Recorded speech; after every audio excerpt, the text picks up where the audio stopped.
Hey everybody, this is YeahManThePodcast, episode 37. I'm your host, JP the Creator. This is my co-host, Ben Newsom. And today our guests are... Maureen. And Ponciano. So Maureen, you are a anthropologist? I am, yeah. Okay. Can you explain that to us? Yeah, cut me off if I go too long, because I tend to talk about this a lot more than necessary, but I'm an anthropologist. The very basic sort of explanation is we study people, but there's a whole, broad thing about that. There are four major, subdivisions of anthropology. That's linguistics, biological anthropology, which is, evolution, and a whole lot more than that, but then there's also archaeology, right? And what I do, which is cultural anthropology. And what we do as cultural anthropologists is, in short, right, study culture. A lot of people will ask us, what makes us different than sociologists? Sociologists are interested in studying society at large. Cultural anthropologists are interested in studying a broad range of phenomenon within culture, and specifically one of the things that I'm interested in is sort of the nature of how people come to ideas about Israel-Palestine that they do, because I'm Palestinian, and that's where my interests lie. So yeah, that's a little bit about anthropology and a little bit about what I do in anthropology. It's probably not very helpful, but I would definitely recommend that if you're interested in it to check it out some more, because it's a really cool subject. Yeah. Okay, so you are a rock star, Some would say. I get it too often, but no. I'm just a human being that sings and plays music. Yeah, I've been playing music for a while, but now my profession is play guitar and sing for a living. So. Man, I met these people at the dog park, and they was pretty cool, man.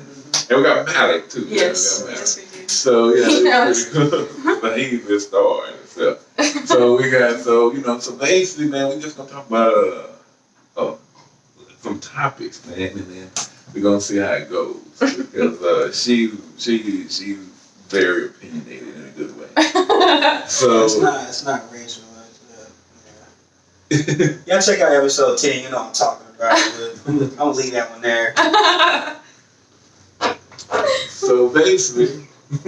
Yeah, I said it. All right. So what's let's start off with transgender. Yeah, let's start off with that. Okay. The name of the show is Live and Let Live. So before the show, we were talking about kind of our thoughts about transgender. And I have a friend that's transgender, and I don't know, I just think, why don't you start? What you would get. My thoughts on transgenderism is that trans people are simply people that deserve rights. They've been historically marginalized in society, and that comes from a lot of areas and ideals, but ultimately they have suffered really unnecessarily.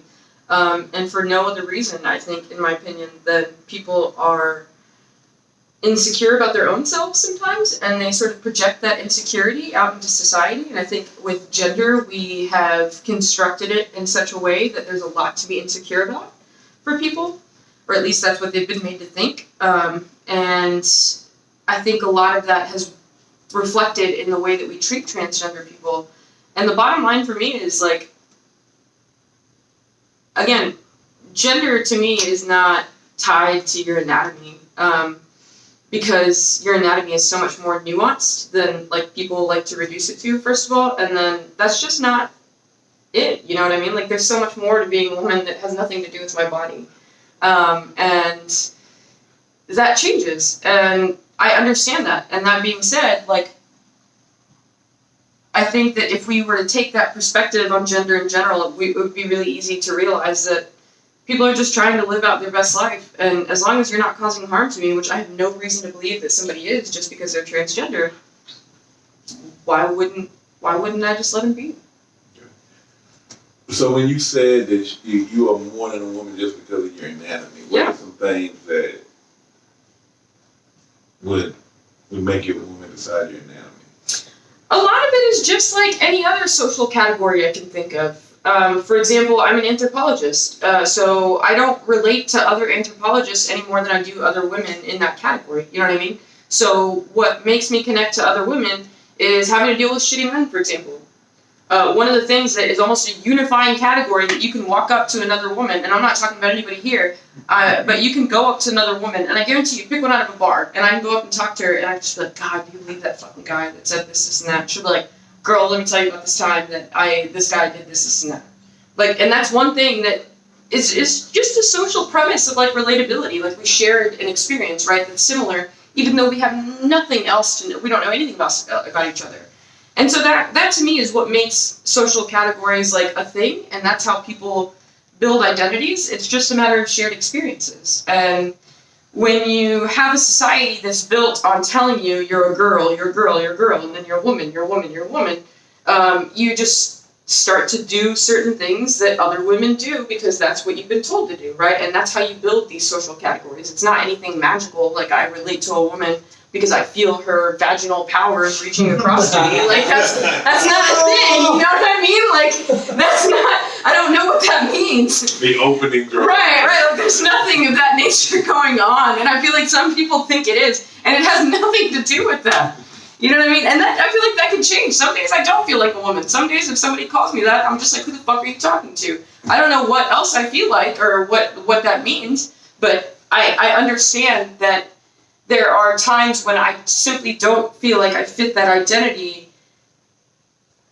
in ways that don't even necessarily like have to translate to anything meaningful. It's just ways that tell me this category of woman is entirely arbitrary, in my opinion, and how I feel about it. You know what I mean? I'm not saying it's not valid for other people.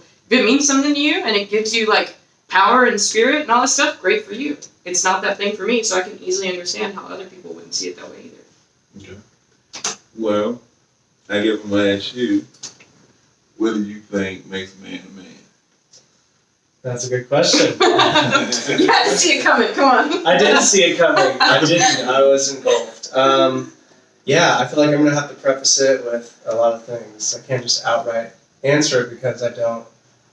Like Marie was saying earlier, and sex and gender are very divided for me, right? So a man, what would the opposite be? A woman, right? So man and woman, and we talk about male and female, right? So that kind of goes back to that. So what does it mean to be a man? I don't know. I don't think there's any one category. I think it means that a father will tell, I have a son, and I will tell my son that I never use you're a man if, or that makes you a man. I think when people say that makes you a man or that's manly, or there's another adjective in there that's hidden, and they were too either lazy to say, or they didn't want to think about it, and it's like, you stood up for yourself. That was manly. What's the adjective? Whatever it is, whatever the parent like. But what are some of them categorically? What are some of them? They can be negative and positive. It depends on the parent, right? I mean, like it all comes to ideals, right? But like, yeah, you stood up for yourself. You're brave. You were manly, right? You were strong. You were manly. Or when men, I've seen plenty, and trust me, I've been on I've been a piece of shit that they were talking about at the bar. You know what I mean? Not really bad, but I've been an asshole to where. I think everybody. Of course, but like I can think about those times, but I feel like maybe say after I was an asshole and I went back to my friends and like told them, I told her what's up. I said, oh yeah, bro, that's cool. That they wouldn't say maybe not manly enough, but they would be validated in what I did, and that gave us a shared experience, and we could all say that we did that to another person. Something like that, you know what I mean? So, I don't know. I think that's why I just get so bogged. And ever since we've been together for 5.5 years. Right. And so she started studying anthropology a couple of years ago, and she's been very deep into it. And so on me, as, the closest person in her life, I've learned a lot, just from her, and then listening to all her professor Zoom calls, and, just because of quarantine, and like I'm always there, and I'm always engulfed in it. So I really do. And I'm an artist, so it's not like I'm just living day by day, like talking to a lot of people and like, oh, you're a man, you're a woman, you know? Like, the way I think about gender and things, what makes people a man or a woman or whatever they think, or whatever they believe and they know that they are, is just, it comes down to the right ideals. And it's very hard for me to categorically say, this makes you a man. You know what I mean?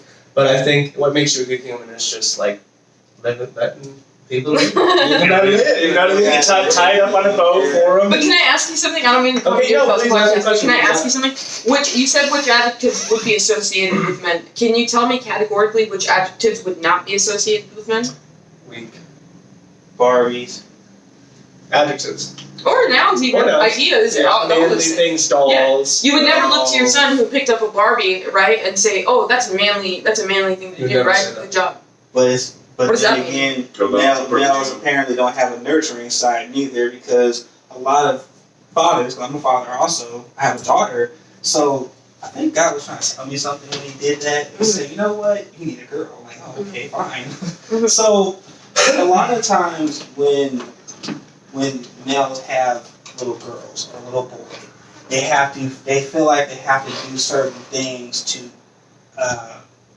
categorize them in that sense. So with my daughter, you know, I speak to her, you know, kind of a softer tone or whatever. Because I work with teenagers too, or used to. And I work with teenage boys. Okay. So a lot of times, like, man, sit down. Yeah. You know, like thank you. Yeah. Or if they start cussing, I look at her like, oh, Mr. B, I'm sorry. I'm like, it's cool, man. Like, fix it, you know. But with her, I can't be like, well, fix it. She'll start crying. So I have to learn to be a little softer. But it's why can't I deal with boys too? So that's the other thing. It's like, what do you consider? It really depends on the person too. What do you consider weak? What do you consider dominant? And it has to be a balance, because I can't be too soft with my daughter because she's gonna try to run over me, and then I can't be too hard on her because then she won't want to come to me either. So how do you think the transgender equation? Transgender equation is because you have these young kids that are young, and I'm talking about young, like they're like D Wade's son. He thinks he's trying. Am I correct with that? He's what, 12 or something like that? It's like 12, 14. He's like 12 or 14. And he wants to be identified as a female. So it's like, as a female or as a woman or a girl? A girl. Okay. A girl, because he's not in the. He's not a young woman. Because he's not into a woman yet. He's in that woman, I guess, pre-adolescent woman phase. If you want to go that route. He so of course D-Way's like, he's all behind him on that. He's being a platform to speak for his son who is transgender. So it's like, how do you switch roles? Do you switch just like that? Do you still call him by his regular name? Do you call him his other name? Because you've gone from calling somebody that you gave birth to, and then he decides he's flipping to another gender. How do you also deal with that idea? How do you deal with it? Because so that's like if my daughter decided I'm a boy, and she's like, I'm not Bailey, I'm Bob. I'm like, but you're Bailey. You came out as Bailey. Let me ask y'all a question. The other question of the day. Since y'all are parents, how would you feel if... I'm just gonna say shit. Yeah, you know, I'm ready to try. I'm ready for that. I've thought about these things, and I have full faith in usually my answers. So anything you want. Alright, so let me start with you. How would you feel if your son said, Dad, I think I'm a woman? I would probably ask like a woman or like a girl. You know, that's probably what I'd say first. I'm like, maybe what age are you talking to? Because that depends on the answer too. But like, are you talking about like soon? Like he's only 5, so like if he were to come to me later on in life, like a teenager. All right, you pick. I mean, I can give you a straight answer. What I say 14. 14. I would probably give him the same exact answer now, but maybe a little bit more nuanced. But I would say, okay. And like, what is your question? Transgender? Like, oh, I'm a woman. Yeah. Like, let's say that. I would say let's find the best people to help you figure out what you need in life to best fulfill it.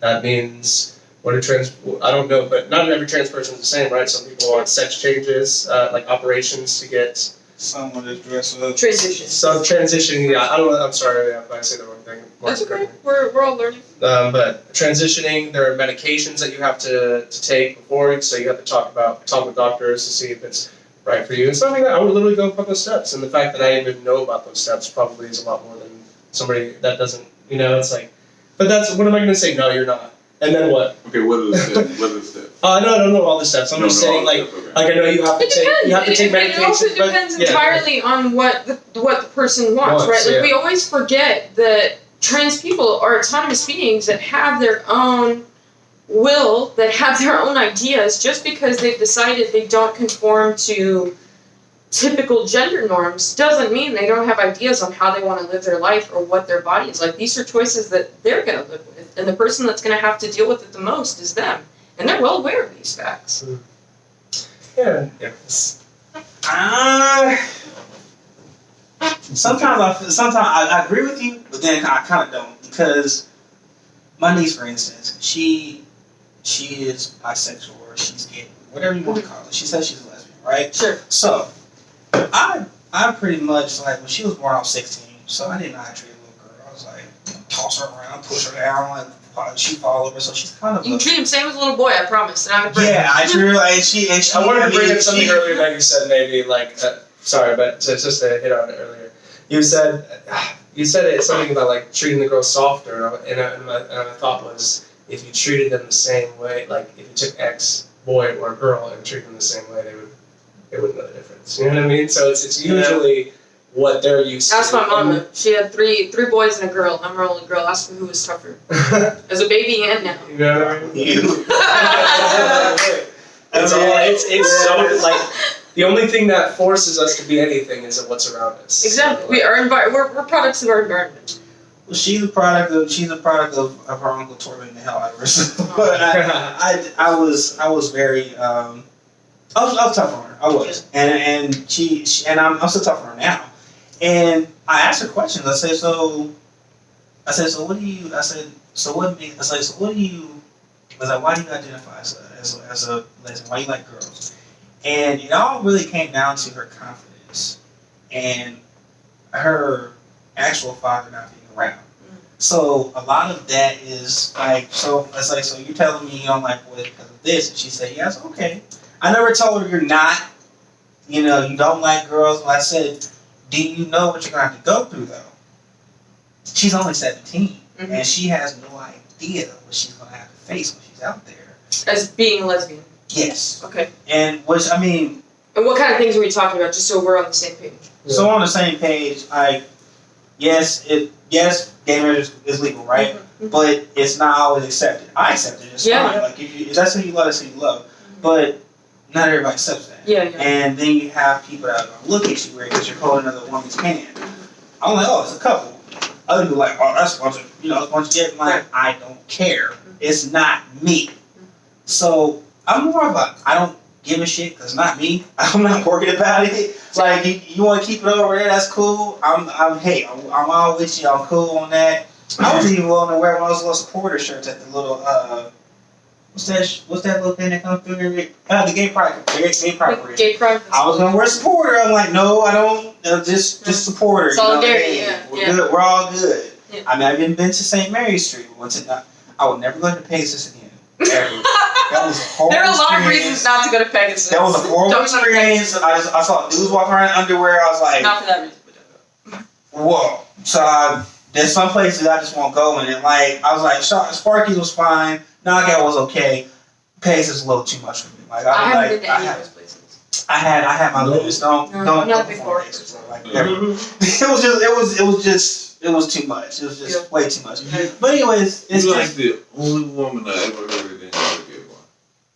I've probably been to a gay bar, but I've never gone to like specific. I don't believe in going to gay bars specifically because I just think that's co-opting like a gay space where like there's not a lot of safe spaces for gay people, and as a woman who is not interested in gay men, and gay men are not interested in me, why would I go to that space and like invade that? You know what I mean?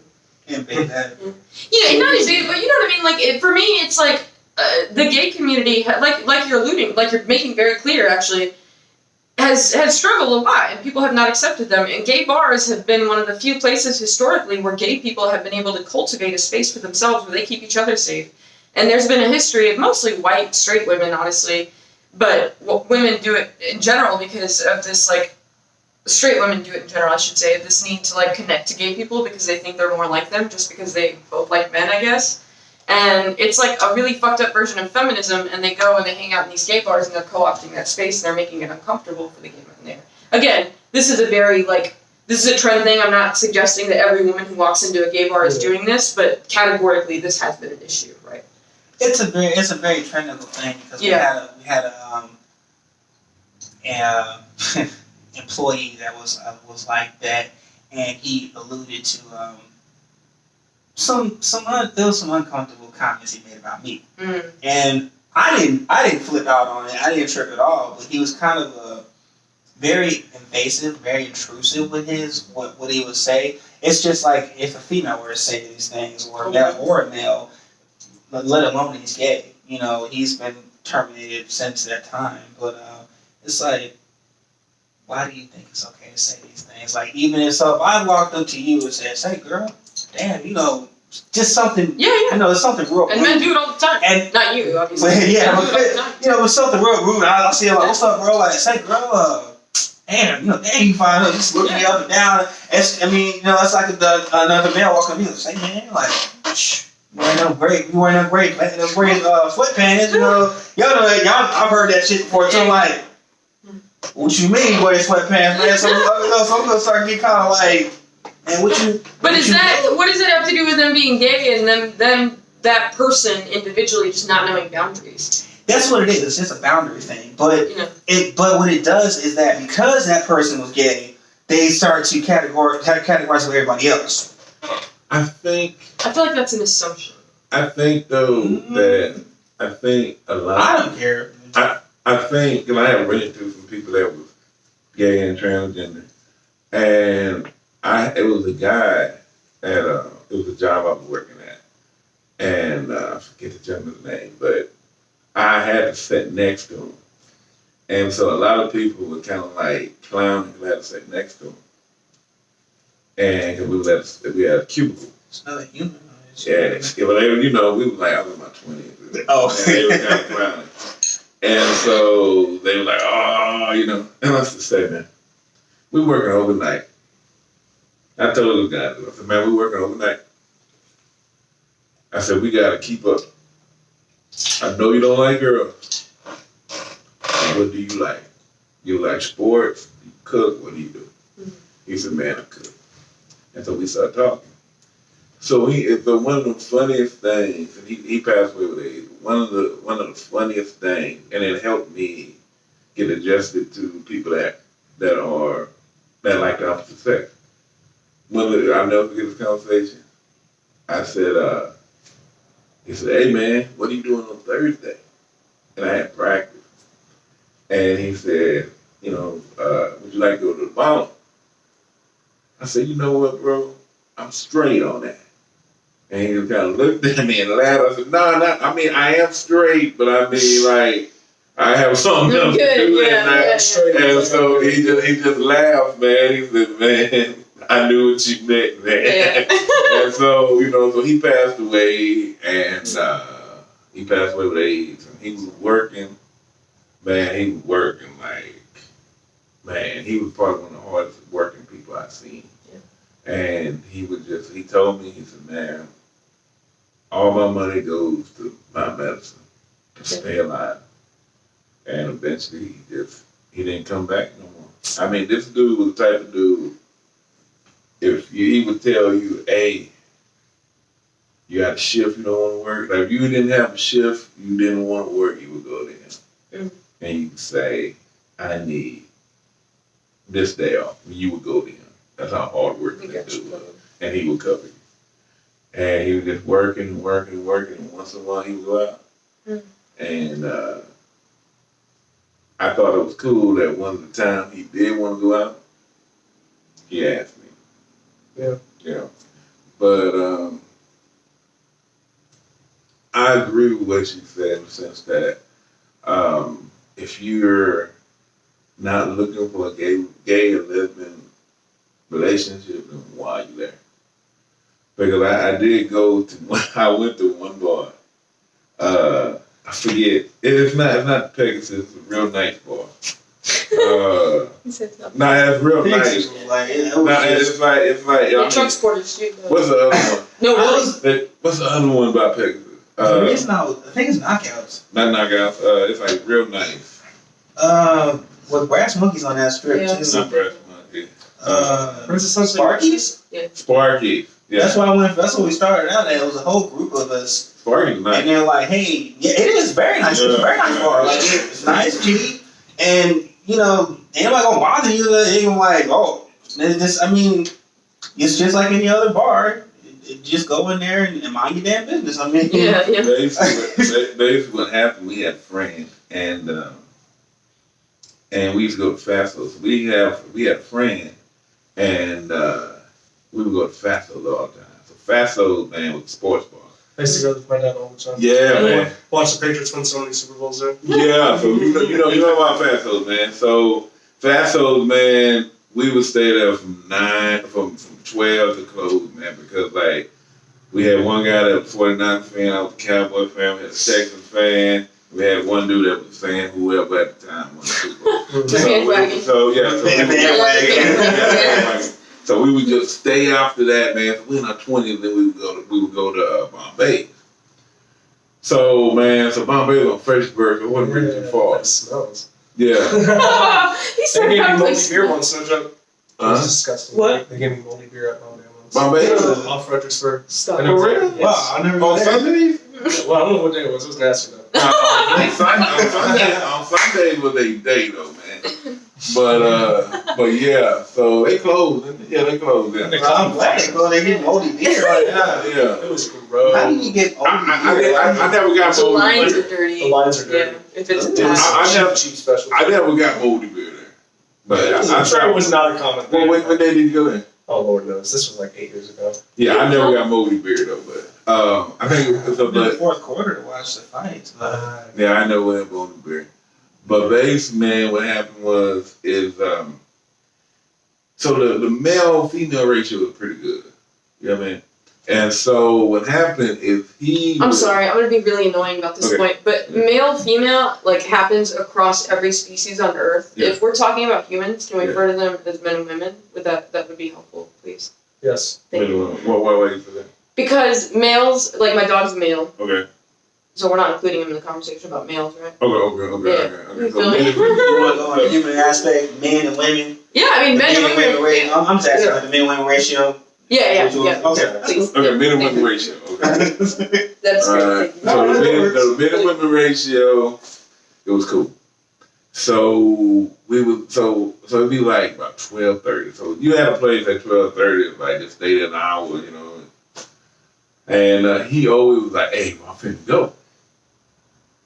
And we like, well, why would you go, man? Because like the people they're jumping off now. Mhm. And so he always went. And so we was like, "Hey, man, he going to gay bar." So we all figured that. So one day he came up to me and he said, "Hey, will you go to the gay bar with me?" I said, "Bro, I don't really, swing like that, bro, And he was like, "But, if would you go for the Tejano bar?" I said, "Yeah, I would." He said, "Okay, so if I didn't go to the black club, would you be offended?" I'm like, it's kind of a little bit different though, bro, because I would talk to a woman that's Hispanic, but I wouldn't talk to a woman in quick like me. And because I'm not gay, and he would be like, he kind of took offense to it, so I went. So he was telling me it was a guy, he had passed away, he was a dude named Big Phil, and he was like a Redskin fan, and he would go to Faso. He passed away recently. And I said, "Hey, man, if he see me, I'm walking out, man. He better not see me. But I'm walking out." So basically, we went to Spark. It was real nice. The men didn't upset me, but the women that looked like women did. So it was one one lady I seen, and he said, he like, "JP, you might not want to look at her, because she, I said, "Okay." And she was like, well, she probably wasn't born a man, born a woman. I said, okay, well, it's time for me to go. And so I kind of agree with her on that. Is that I did too. no, I know you. I was like, I was not saying that. When you were saying about like if you're not a if you're not gay, like respect their space. yeah, Again, it's not my business to tell people like where they should and shouldn't go. Like if you have gay friends that invite you to gay bars, I'm not gonna stand at the door and be like, hey, gay people only allowed in here. I'm just saying I'm not comfortable, you know, because I have no business in that space and I just don't. Yeah, I wasn't comfortable, and I felt like it made like others around me uncomfortable. Yeah, but I want to clarify that I wasn't comfortable from the same standpoint that you are uncomfortable. I have no issue with people who dress in whatever stereotype of gender that they see fit. I just, again, it's just not my space, you know what I mean? Right. Like I wouldn't walk in, like you said, to a black club unannounced and then like expect that, like, you know, I'm gonna fit in there or that I have right, like, to sort of belong in that same space the same way that a black person would, right? And again, I'm certainly not comparing race and sexual orientation. Those are two fundamentally different things. But they're also two categories that have been historically marginalized in very different ways, albeit. But that's why I'm making that comparison. Okay. And then Phil still seen me there, man. He still saw you? Yeah. so we had a game. So, you know, we came in the next Sunday and he was like, hey, you know, I seen you there, right? I said, no, you didn't. He said, yeah, I seen you there. That's my twin. And I said, hey, you know what like women do, right? He said, yeah, but I seen you there, though. And I was like, and I guess he knew that my friend was a regular there, so. But. How long was this? Man, this was like. 20 years ago, 30 years? 15, 10? What is it? I don't know how long it was. It was, Sparky didn't know that one, man. Sparky's, I don't know. It was like, man, it was a long time ago, at least about 10 years ago. I hadn't discovered it until they had started talking like, oh, yes, cheap drinks, so I was like, okay, fine, let's go. So we went, and I had no problem because I was actually there with a woman. I won't say female because you already said that. Appreciate it. make sure I clarify. Thank you. Distinction noted. You know, now you're like, man, hey, damn. So I was there with a woman, so I didn't really care. And my whole thing was like there was couples there. There was two women there. There were a couple and all that. And then I actually saw a guy that when I first started jujitsu, I think it's about 2018. Now I remember he was a brown belt. He was there, and it struck me. I was like, wait a minute. I was like, is he? But it didn't dawn on me until I looked down. I was like, But I didn't even bother to ask him because it doesn't matter. You're just saying you happen to be at an establishment that's known to have a population of, I guess, their sacred space. So whether you are or not, don't go in there and, you know, I ain't gonna go in and stick my nose down like y'all shouldn't do this and come in here with the Bible and everything else and like you shouldn't be doing this. Like that's not my space. That's not my place to say. Getting back to what you're saying though about kind of like marginalizing races. I've been to a lot of black clubs.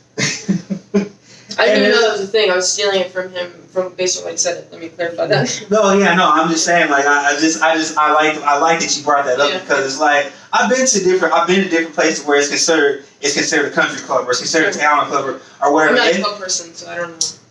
Yeah. So what kind? Are you like a lounge person or a what person? What places do you hang out? Oh, what places do you and your I don't really do bar. I'm not a big alcohol person, so clubs and bars were really never my vibe. I've never actually been to a club. Like a book club or? I was definitely more the book club, chess club type growing up, but yeah. Debate club. Debate, yeah. I bet you was like a champion debater. You probably were. No, I actually didn't do debate very much in high school. You didn't. What was that other one? The team thing. We did UIL, it wasn't mathletes. Academic decathlon. Yeah, I was a decathlete. Oh yeah. So I started becoming a tutor and like, so look, it's math problem right here. Yeah. Yeah. I mean, don't get me wrong, I drank and stuff when I was younger, but I really went through like a very short phase of that, and it was mostly with my friends, and I just didn't get into club scene. But So we like chill more like, I don't know. Just we like chill. We this. go camping. We like to hang out in nature. You know. But when we do drink, I'm saying we used to go to more like we live like 1919. It's real easy. Didn't really go there that much. Like, we went there twice. Yeah, Like, first I'm just couple saying, I ever like, heard I like go those kind of camping. Really? Yeah. I love Yeah, I camping. haven't camped in years. I'm the Eagle Scout, so we were required to do all that. And I just kind of moved on from that area, but yeah, that's actually that's pretty damn cool. I think. I went That's- one It's fun. How was it? time. I was looking for the restroom. That bush over your restroom, dog. Ain't no running water out there, bro. Like, The ones are two Yeah, hours some a of day. the campsites are It's nice. state park. well, I mean, then you had the glampers that like. Yeah, that's it. I glamp like. That's not camping. Yeah. I was about to say something. I was about to say something derogatory term, but that's not camping. That's no. So, anyways, but get Man, together. camping is cool. Oh, you get me started. Yeah. If you gonna do all that, you might as well stay at home. Yeah, I mean, Like you just happen to be able Jump to in have your backyard. Wi-Fi and a cable. Like really, you gotta that's so like fishy. plug in your charger. no, Yeah. I gotta charge my phone. I can't get reception out here. You don't need reception. Anyways, But I mean, you can go fishing and glamping, man. bro. You can, but it's kind of like. Hey, look at Is she that. worried about her You go nails? glamping? Is she worried about her nails? How about And that? you know, she I think wants Pops wants to join me. And I like camp. I like glamping and camping. I'm a fan of both. I'm a little fan of both. Okay, I get you. I can't. My I was the rugged type of I'm big about your restroom, man. I gotta have Inks Lake is a good place to go because they got Inks a Lake. big restroom. It's well lit, clean, plenty of toilet paper. And showers. toilet paper. Plenty of toilet paper. That's what I'm talking about right There's there. showers. There's running water at your campsite. It's At the campsite too. Yeah, you Oh, can, that's so with glamping right the there. running water. Yeah. They have different levels. Like they have one with an electric plug if you want it. Then they have the ones with running water. Then they have like. That's the a switch. one clause, right? No, Inks Lake is. So Probably like Hill past Country. Blanco. Yeah, yeah. Which I've of the been, ones? I've been to Wolf Mountain. I've been to Lost Maples. Y'all ever been to Lost Maples? We've been to Los Maples. Lost Yeah. Maples is pretty nice. We did like a mountain hike in Los Maples. I did. I just went there like a couple of years ago, and everybody's like, we all decided to hike. Yeah. And the girls like, yeah, we're gonna hike. They put on their little stretch pants and stuff. I just got shorts on, a hat, and some sunglasses. And I was a little bigger than I am now, so with that sucking winds, I was like, no, I just want to run up the damn hill, coming down the hill. You're like, come on, guys, let's go. And they're like, I'm like, y'all said you want to come on, let's go. Yeah. Because it was the 4 mile one. You had to walk up that long rocks. Yeah. Yeah. So. Anyways, get back to my point. I've been to multiple clubs, and I went to school in San Angelo, and we had kind of like spots. Like you had the front, that was what you call it, like the black right there in the front. And you had the Tejano part and the country part. And it's like every part I went to, it's not because of what necessarily like I guess the racism was there. It was more the music or something I didn't particularly care for. And even in the part that I was at, like I had to make sure that I was watching what I was doing because sometimes I'm just not feeling the music. I'm not feeling it. Like, Yeah. It's not good. I'll still be uncomfortable if it's whether it's if it's a black brother. Like, well, it's a lot of people tell me like, well, being such a white guy is like, well, what is a white guy? Yeah. And I was like, what do you mean? Well, you do this, you do that, so that means I'm not black because I do that, or because that's what you see everywhere else. So now you're categorizing, right? Right. So I guess in a sense, areas that I go to, I don't. So it doesn't matter if I'm, I don't care what race it is. Like, am I going to be comfortable in that spot? Yeah. And how am I going to react, regardless of what color I am? I could be as white as this paper, just blank. Am I going to acclimate to that space? Because obviously I'm kind of old school, so I like old school areas. I'm fine with that. Right. But if I go to a new school area, if I see little high school kids, half of them will slap the shit out of them. I was like, dude, did you really just say that? Yeah. Matter of fact, I just heard something yesterday, and it kind of irked me. The kid said, "I'm a crip killer." That's what somebody said. He said, "I said, what did he just say?" And she said, she got all over him bad. She's like, do not say that. You don't know what you're saying. Right. I said, man, if he's across the tracks over here, they've been killed by now. I was like, that's not something you say. I mean, you see CK on somebody's hand or a wrist. I said, 05 is last OGs. Like, we got people getting out of prison now for following that ideology. And I'm like, you can't say stuff like that. So, of course, she let him have it. She's like, don't you ever say that again. And, you know, hey, I'm not putting me out there, but, you know, don't you ever say that again. I was like, please let me talk to him. I'm like, dude, I was like, I mean, I've heard around people like that. I've seen it. Yeah. And it's not pretty. Yeah. So, yeah. Anyway, that's just my little piece on that. Yeah. But I also think going back to like a black club, Latino club,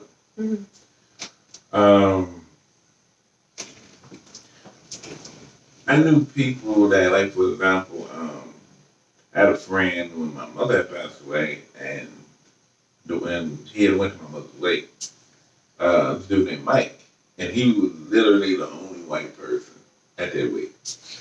And so what happened is and everybody talked to Mike.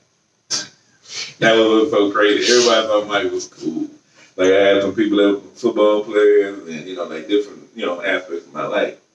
And Mike was just like, hey, I knew his mom, you know, we used to do business together, you know, they were cool. And then the football players come up to him, that's how you know JP? Yeah, man, we do business together, you know. And he's like, all right, yeah, man, I remember when I met his mom. And, you know, he was just who he was. And I think that when you go to, like, when I go to I said I've been to, like, one time I went to, one of my friends was part of college. He wanted to be part of Latino fraternity, Atlanta fraternity. And I just went. And I'm just, all right, cool, because he was my friend. And I went, and we had a good time. I chugged down this bottle, and they put beer in it. And I chugged it down, and that was the drunkest I ever got in my life. And we had a good time, you know. I feel like you got to be who you are. Because they know you're not black. But they knew I wasn't Hispanic. But I think sometimes when you don't try to, you let them know who you are, you're cool with who you are, I think that's the most respectful thing you can do, you know. Because, you know, at the end of the day, people are cool with you because you're cool. You mean upfront. Yeah. Absolutely. Yeah. I have a line in this song. It's an original of mine. It's called Naturally. And the pre-chorus starts off with, it's keep doing what you're doing because when it's real, it shines through. And that's exactly it. Like, people know whether you're real or not from, like, the first couple seconds. You know what I mean? Yeah, or it's bullshit. You know? I can kind of spot out the fake ones with this. It's like, dude, just be yourself. Yeah. I don't need you to come in here and try to be something that you're not. That's not what you are. I don't need you to be a tough guy or a, smart guy or a dumb guy or whatever you are. Whatever you are, just be you. Yeah. And it's a lot easier.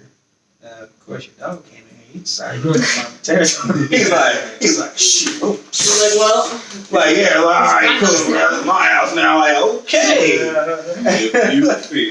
He made an unforgettable introduction. Very, but you know what? It's all good. I mean, that's something we can laugh about here. Yeah. So, and I mean, assuming the smells out of good carpet.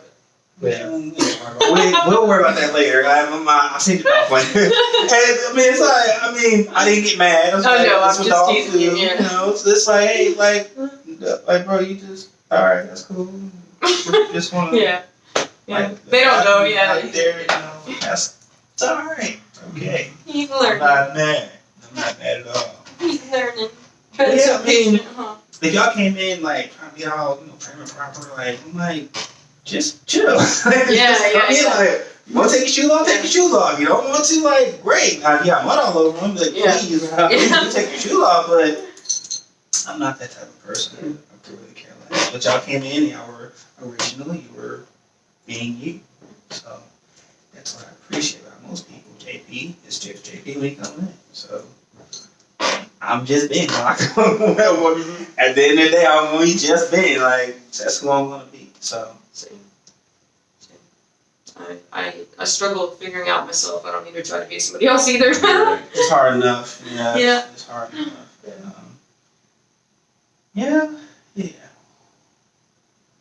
So, we was talking about the shooting.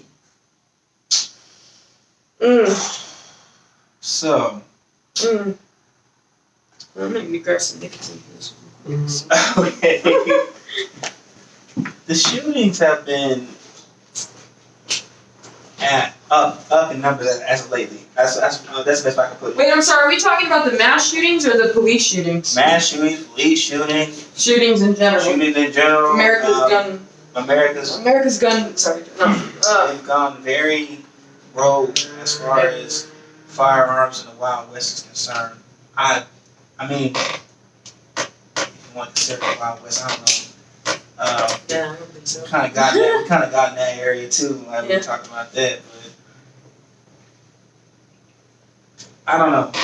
I don't think a lot of things. A lot of things I question are what caused police involvement in the first place, and then I kind of go from there. And then again, they come at me like, "Well, you lax. How come you're not mad?" I'm like, "Well, first of all, it wasn't me. I didn't get shot. It wasn't me. I wasn't there. I don't know what happened. The only people who know what happened were the ones deceased and the person that did the shooting." Are you mad that somebody got shot? Is my question. Just because it's not you, you said. Am I mad he got shot? No, I mean, because I don't know what happened. I don't never necessarily watch the story because it's just like you should be mad about this. Like, you should up in arms. Like, well, what happened though? But I have a reason to be mad. I don't believe I'm mad on the basis that Why are you mad? I don't believe that an agent of the state, namely a police officer, who sells the bullshit lie that they're here to protect my safety and here for my protection, when constitutionally that's incorrect. They're not legally required to put their body in front of any civilian to protect that civilian. They are legally not required to do that. They don't actually prevent crimes. They respond to situations after crimes are committed. And they don't, for example, in the case of sexual assault, you know how many rape kits are sitting in police officer shelves in evidence collecting dust because cops don't resolve those cases? And they're hard cases to resolve. But the point is, and it's nothing against those individual officers who work within a shitty system, but that's exactly the point. I do not trust a system that is so inherently flawed with people who are so inherently flawed to have that much power and to kill somebody on the street. I don't care what that person did. And short of like bombing the neighborhood or like literally shooting somebody else, there is nothing you could tell me that man did, whether he stole everything or was supposedly implemented in like a massive ass data leak that compromised people's bank information. I don't believe that he should be executed in the middle of the street, and that's enough to make me mad. So you're saying like the gallows in the middle of the street and dragging someone out of the house? No, I'm talking in any situation. If you're pulled over for a traffic light because you ran a red light or because you were speeding 10 miles over, I don't care what they found in your car. I don't care what that officer told you to do that you didn't comply with. I don't believe that I should have to bend to somebody else's will to be able to live. And I don't think that me not responding to some asshole telling me to get out of my car when he has absolutely no earthly right to tell me to get out of my car outside of the state, which the state can kiss my butt. He has no, that power is all abstract. It's all made up. Who gave him that authority? The laws did. Where did the laws come from? People made them. What do I care about what people made? It's constructions. When they conflict with my moral beliefs, for example, the law allows a police officer to kill somebody in a lot of cases, and even in the cases that they don't, they get away with it. We've seen it. Like, there's endless examples, not even the ones we have now, right? I don't need to explain that to you guys. But the point is that, like, I don't even know where I was going on that track. Do you know where I was going? I don't know. I lost it for a second. But my point is that, yeah, I just don't, I don't think they should do it anywhere. I don't think that you should be able to walk into somebody's house. I don't think you should pull somebody over on the side of the road and end up shooting them. Again, the only time that I really think that anyone, and this should not restrict it to police, I think this should be anybody. I believe wholly and healthily in the right to own arms. You tell me you're going to take away a gun, I'm going to tell you to kiss my ass. Because I believe in a person's right to arm themselves, but I believe that should be used very strictly as a last resort and very strictly in the context of self-defense. That's part of the problem, though. In the context of self-defense. And police have way too many resources and way too much opportunity for training to have any excuse to pull a firearm out on an untrained civilian. That's part of the problem, though. It's What like is? people are arming themselves, and the whole like police the police. Okay, that's fine. No, I'm not trying to police the police. No. Again, I'm against the police. I'm not saying. I just want to make I'm that not clear. saying Sorry. that. I'm just using examples. Sure. Policing the police. They come out with their camera phones and they want to film everything that's going on. Sure. And one of my best friends is a policeman, so he has to do a lot of this shit. Sure. So my whole thing about it is that whether I agree with it or not, like you're saying, some asshole, something get out of my car, somebody telling me to put my hands up, it's still there. So my whole thing is like I try to do everything that I'll give you an example. Like that lieutenant that was pepper sprayed, he did everything right, and was still pepper sprayed, and still had guns on him. So it's like I'm not unbuckling my seatbelt because if I do, first thing you're gonna say is you thought I had a firearm because he's reaching somewhere where they can't see, right. And they're gonna probably use that as an excuse. Part of the problem is that we have so many inherently flawed people that get that amount of power that we have put our people into positions of power to make them in power too. So it kind of starts with us. Like we have to figure out who we're putting in office, and then it's like, well, what does government have to do with it? Well, government's going to kind of police. They give them the funds, but then defunding the police is not going to do anything either because then you're taking away those inherent educational opportunities. But a lot of times, I'm not going to go back to what I've learned in a book to deal with a patient when I'm at work. I'm going to naturally do what I know to do.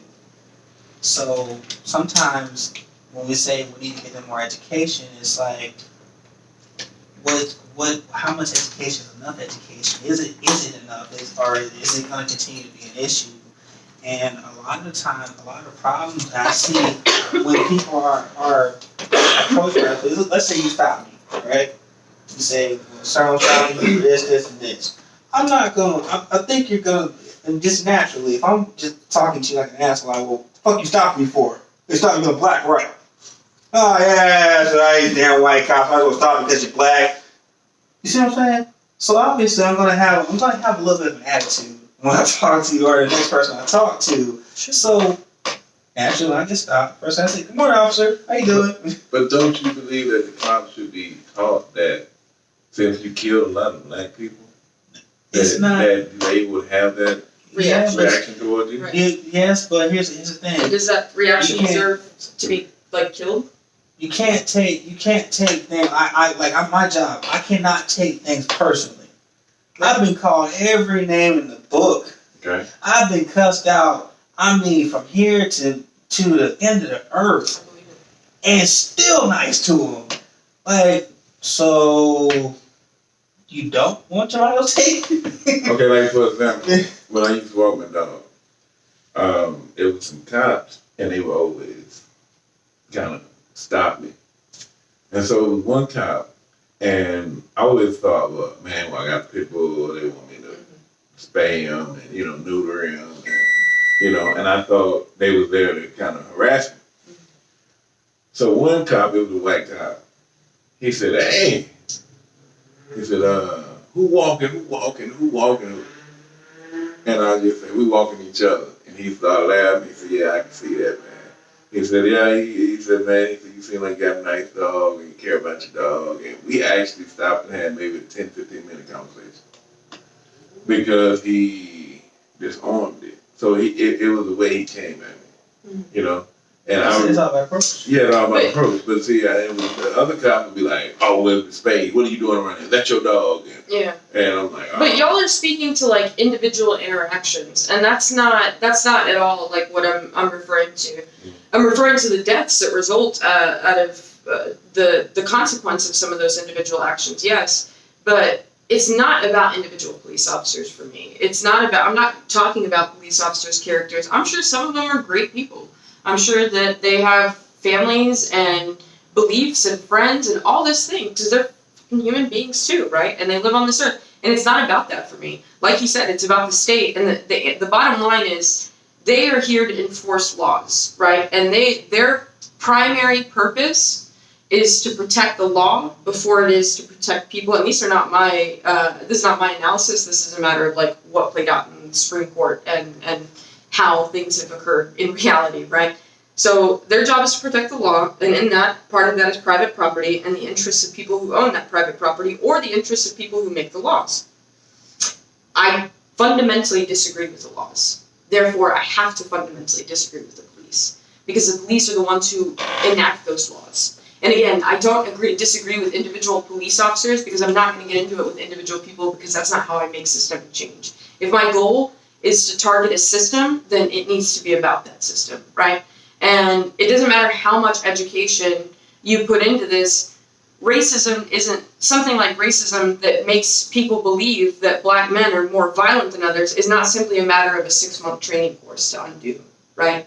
I mean, again, this is not something I have to explain to y'all, right? But this is, it's beyond that. And for me, there's no realistic solution to tackle a policing institution and look at it and say, I mean, look at this. We spent billions across the country on body cams and reformist stuff, and that's done nothing. Look at who's in power. We've changed from Trump to Biden. Same people getting hit with tear gas. Now in Chicago, police are armed up like Fort Knox, and it looks just like Minneapolis did under the Trump administration.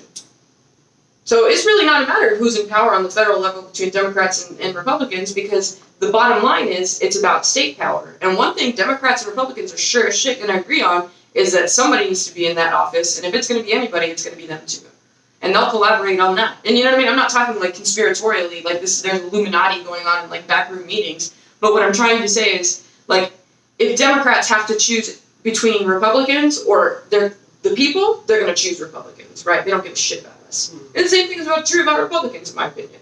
So I'm not going to rely on them and voting to change that, because I know it hasn't. Look at Nierenberg, Mayor Ron Nierenberg. He's supposed to be one of the progressive dudes in the city, or in the state, one of the most progressive mayors. The guy came to the mosque to conjure up votes when he was losing his ass to Brockhouse and needed to come out in another runoff. And we voted for him because he was the only Democrat, and because Brockhouse is crap, in my opinion.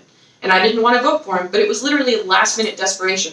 And he did what we expected him to do. He threw us activists and the organizers who helped put him in the spot that he's in now under the bus. And now that it's re-election season again, he's coming begging back to those same people that he threw under the bus.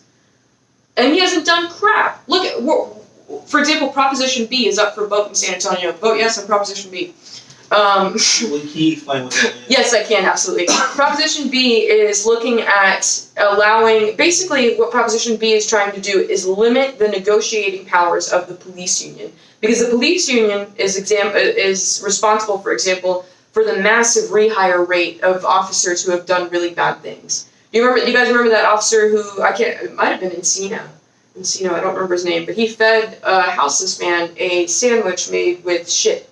Oh, yeah. And he was rehired because he had to be rehired. The city needed to rehire him, otherwise they could get sued by the police union because of the way the police union bargains that contract.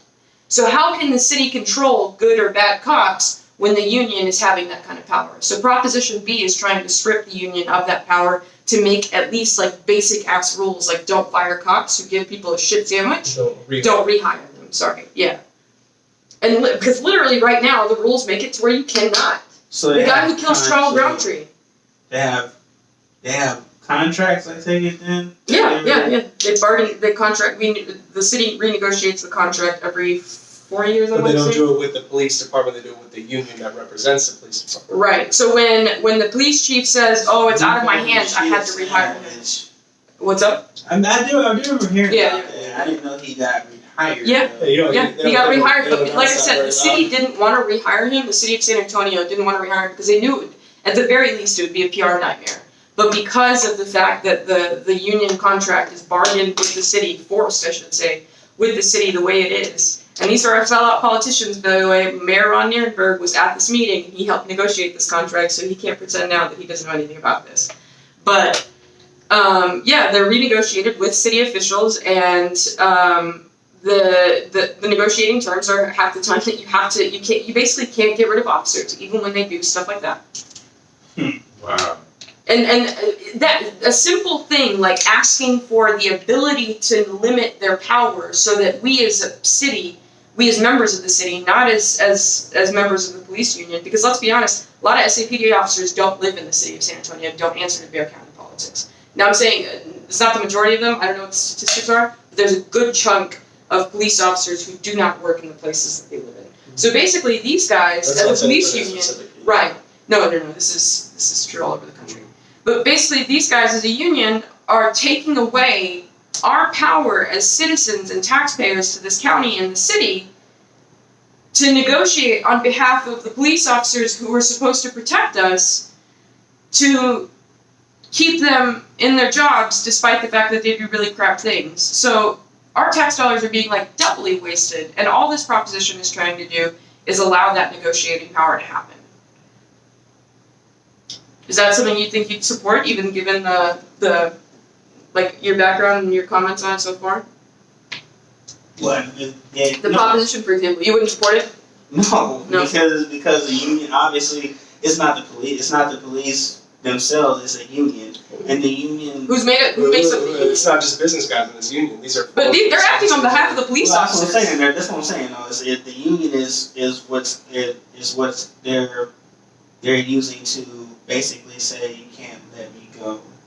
There's all kinds of unions out there. Of course, but which ones are rehiring, forcing cities to rehire somebody who gave somebody else a shit sandwich? That's what I'm saying.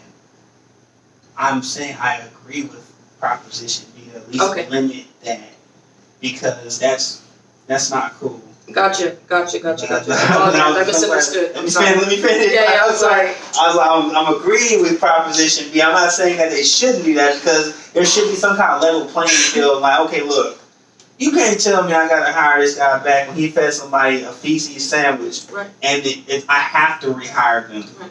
Or you can sue me, right? That's just inhumane, right? I agree. I mean, so you're telling me you have the right to treat another human being like shit, so to speak. No pun intended, but like shit because of their situation. Right. Especially when you're in such a position of power. I mean, that's the ultimate thing. It's different. It's a fundamentally different thing.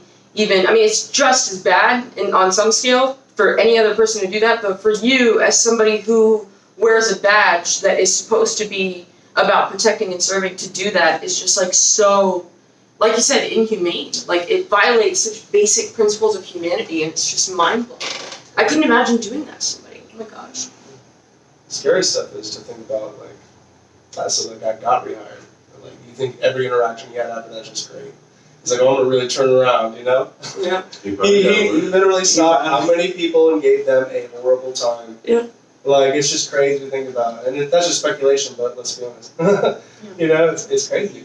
Now he's going to be bitter because of his own actions. But his own actions, he doesn't have to answer to because he has somebody to back him up. Right. Basically, the bully in the back of the group. When is elections in San Antonio? May 1st. May 1st. Very soon. So I guess I will actually participate in that and do Proposition B. I would recommend it. Speaking of these shitty ass roads we got. Roads, yeah. man, they're horrible. I drop a friend off on the west side, and every time I'm going back to 90, it's like potholes all over the damn place. Yeah, we drive down Rigsby, and Rigsby's like a roller coaster. Where's the damn city money going after that? That's what I'm saying. But they keep building on the 1604. They're gonna add 10 lanes, dude. Did you see that? 10 lanes. They want to make 604 10 lanes. There's one HEB over. Oh my god, it couldn't get any worse. No, we have the HEB off New Braunfels. Yeah. That's the only HEB in like the I vibes. here on Foster, and I used to go on the Kitty Hawk when I was in Universal City, and yeah. Food deserts, deserts and gentrification. There you go. There's food deserts. So we started, we just moved downtown in August, and I was from the Northwest Side since like around 6th grade.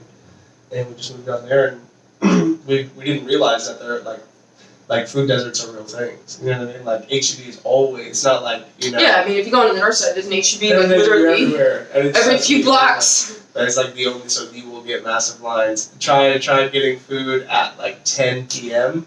Like fast food, good luck. You're waiting in line for an hour. You're waiting in line. Jeez. And I'm like, what the f is going on? I used to be able to go to TC's, get some bean and cheese in 2 minutes. Because there's 8 of them. You know what? I live kind of like on the east side, and a lot of times you got to go down Broadway. And then Broadway kind of has. Broadway's a spectrum of classes. Yeah. But you know what? You kind of get used to it because see, like when I'm kind of by the SBC center, so then you have to go from. There's that HEB on Delaware. Yep. It's the one on New Braunfels, like the small one, and then they got the one super HEB.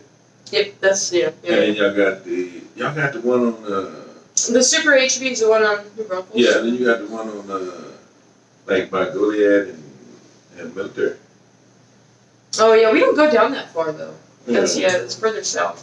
Yeah, but It's an option, yeah, but the other one's like literally 3 minutes. Yeah, I'm closer. My job's closer to Goliad. Okay. Right there, so and that one gets pretty packed. Yeah, And yeah. I know I hate to say it, but only on the south side when you see them power washing the Whataburger in the middle of the day and shut down everything. Power washing the damn parking lot. It's like I'm out here looking for lunch and it's like, okay, that's closed. Get a water. Dude, like, oh, we're closed. Like, Somebody on the south side. Oh my gosh. But yeah, I mean, live and let live. I mean, mind your damn business. I just think that life is hard enough, man. Like, people are out here trying to pay rent, feed their kids, find somebody to be happy with. Like, I don't need to worry about what else somebody else is doing their own bit. Like, let them be happy. If that's what it takes, you do your thing, too. Whatever you need. As long as you're not, like, stepping boundaries over somebody else's business, I don't see a problem. I just think life's easier that way. I want to do a show about local politics before the election. Oh, I've got to put you on some friends that are a lot smarter than I am about that, because they can. I know a lot of people have a lot to say about local politics. Yeah, and I want to because mine ain't too good either. But I know a couple people running. Like I actually know Norris Darden. Who? Norris Darden. He's not in that's District 2, right? We're in District 3. You're in District 3, yeah. Yeah, he's in District 2. You're in District 2, right? Is this in San Antonio? This is San Antonio. This part I think it's District 2. I think I'm District 2. But yeah.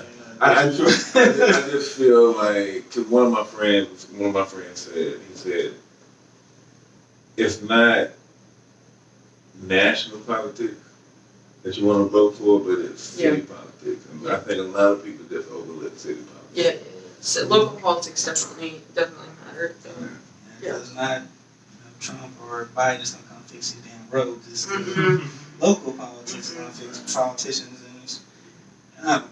It's enough to deal with. Trying to get the word to deal with people. We have like city contract beds and things like that, so that's enough to hear. Like I just hear these things in passing, and I'm dealing with the patient, particularly like face to face, Mr. Bing, you do this, you do that. And every time I turn around, they're like, "Oh, he's the coolest guy here." I said, "Well, I wouldn't want to be treated, any other kind of way. So we treat you the same way you treat. I hope you treat me the same way. But when you have to do that times 20, it gets a little like it's like that's why I want to get home. Like so wrap things up. What are some things that y'all want to say?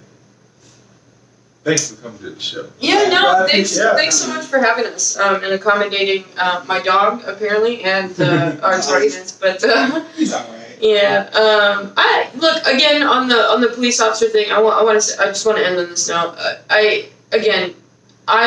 My ideal like circumstance would be that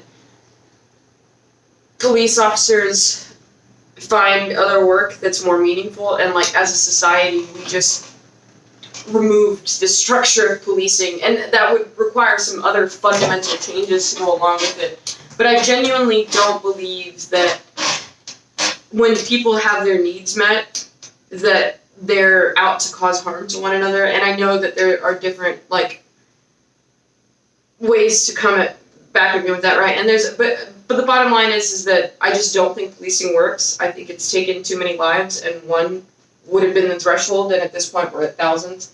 And it's just, in my opinion, time to find something else. And even if we don't know what that is, I would say let's discover it together, because it's got to be better than people dying in the streets, man. And then in the same breath, we're turning police officers into murderers. We're turning people who are police officers into murderers and giving them that power. And I don't know anybody that deserves to be a murderer like that. I don't. In the name of the state, certainly either. I don't. What about you? Yeah. It's always rough going. I don't know. What do I want to say? Closing thoughts, wrapping it up, putting a bow on it. You got it. And I'm putting it in your gift basket. What I want to say is that it was a pleasure to be here. And yeah. Gosh. I don't know. Always welcome back to dog too. Yeah. Sorry about the dog. That's cool. Like I said, we'll have a nice story on that one. He cut the meeting awkwardness very short very quickly. Oh yeah, very. I found out a way for him to walk upstairs. Oh yeah? Yeah, you put his paw on it. And he starts going, Yeah. oh, that's it? Okay, that's all. He needs to know it's okay. It's like it's stable ground. Yeah. That's funny. Thank you. He won't. My dog is crazy. So I learned everything. What about y'all closing thoughts? Oh, Yeah. Well, I just feel like,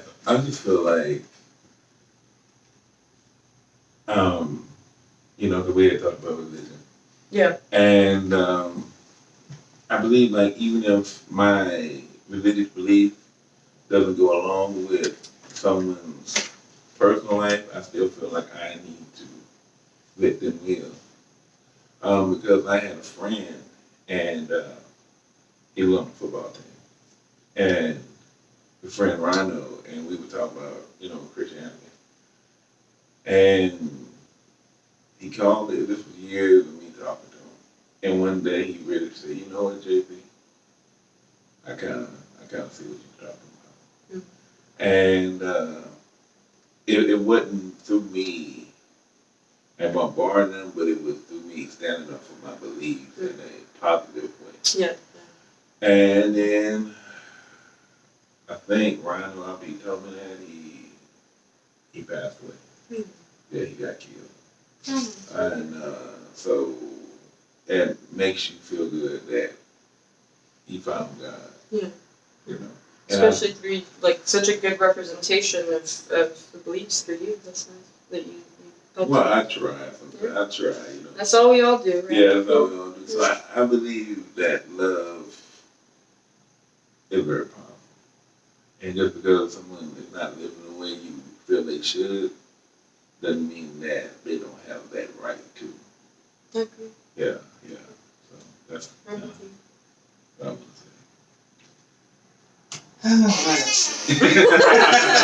You had some great closing statements. Pressure's on. Let's go. It's kind of a pressure thing here now.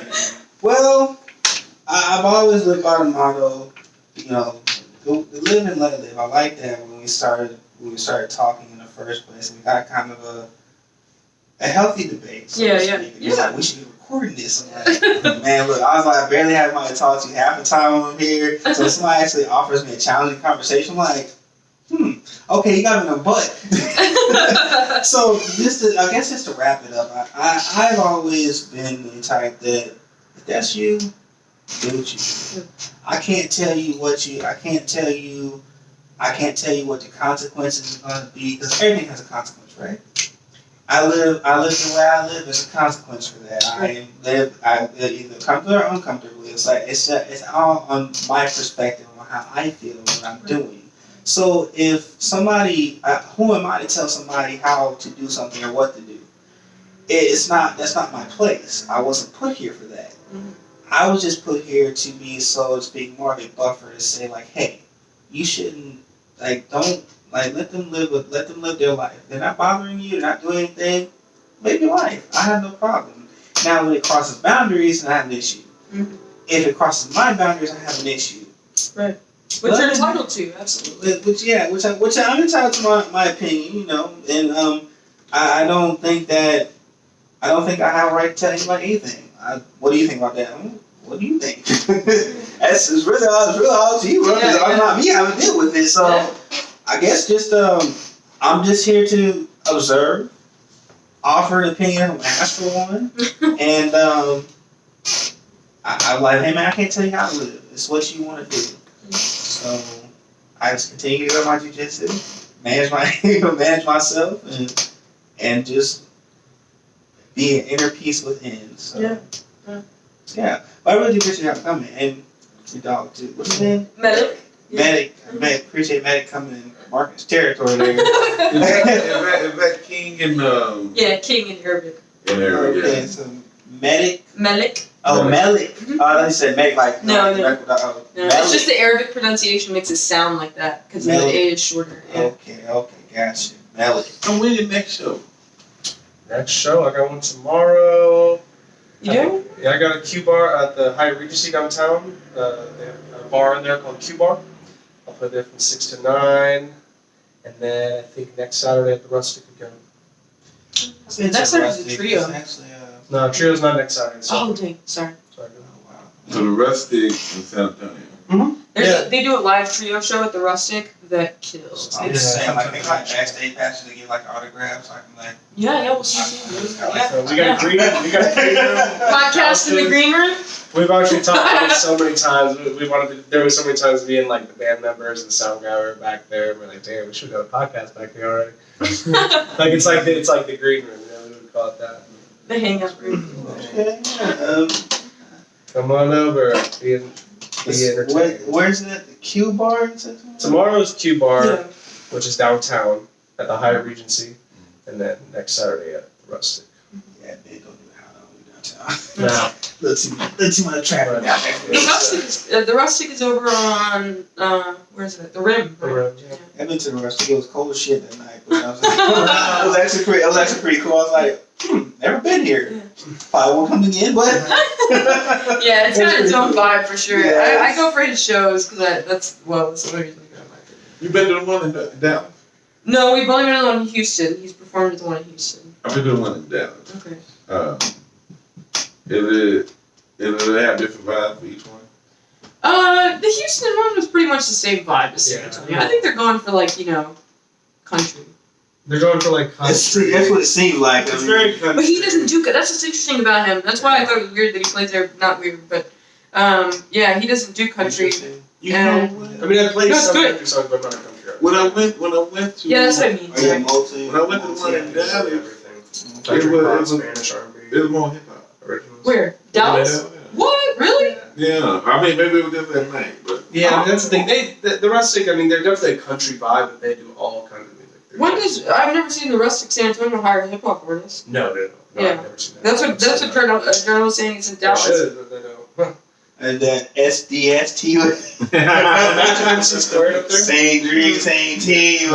Same thing.